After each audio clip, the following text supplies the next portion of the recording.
Dive into the brilliant and, yeah, pretty provocative comedy of Kusal Bansahili. Now, he's a visually impaired stand-up comedian who uses his platform not for pity, but to completely dismantle the often absurd and frustrating way society looks at disability.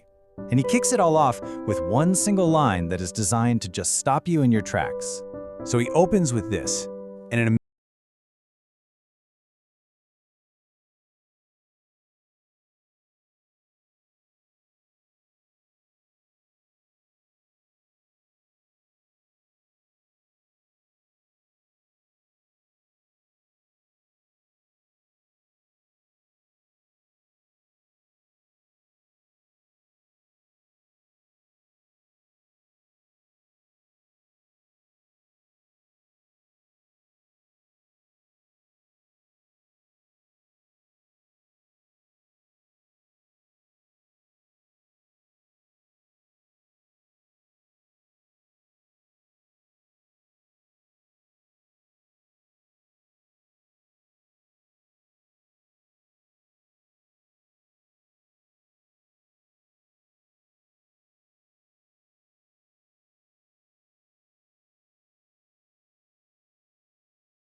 with his story.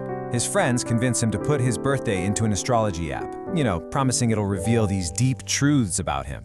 So what does an algorithm that knows absolutely nothing about him, except his date of birth, have to say? And there it is. The first quality listed for him is visionary. And the suggested profession? A pilot? I mean, the absurdity is hilarious, but it's also a super sharp commentary on how little thought goes into these systems that are supposed to apply to everyone.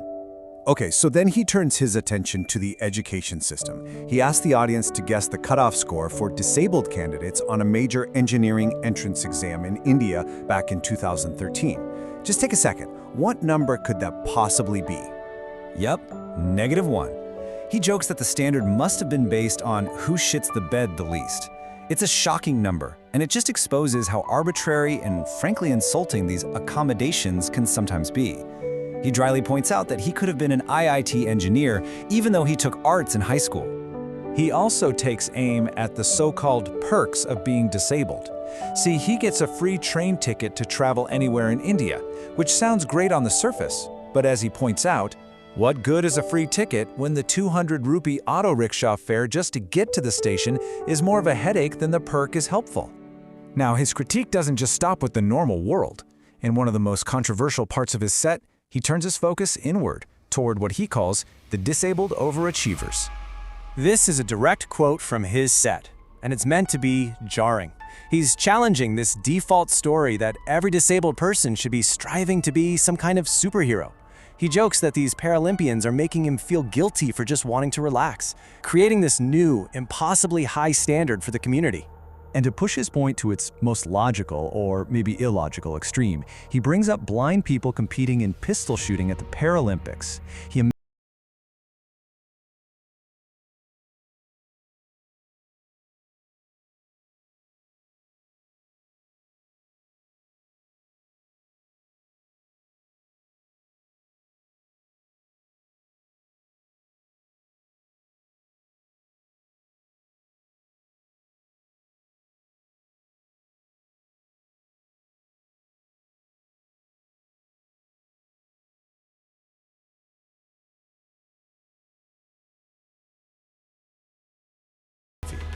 This might be the most powerful line in his entire set. By comparing his right to joke about disability to the N-word, he's explicitly framing it as an act of reclamation.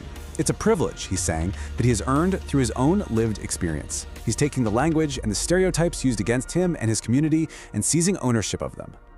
And this all leads to his final and maybe most profound argument. He connects all these ideas, the jokes,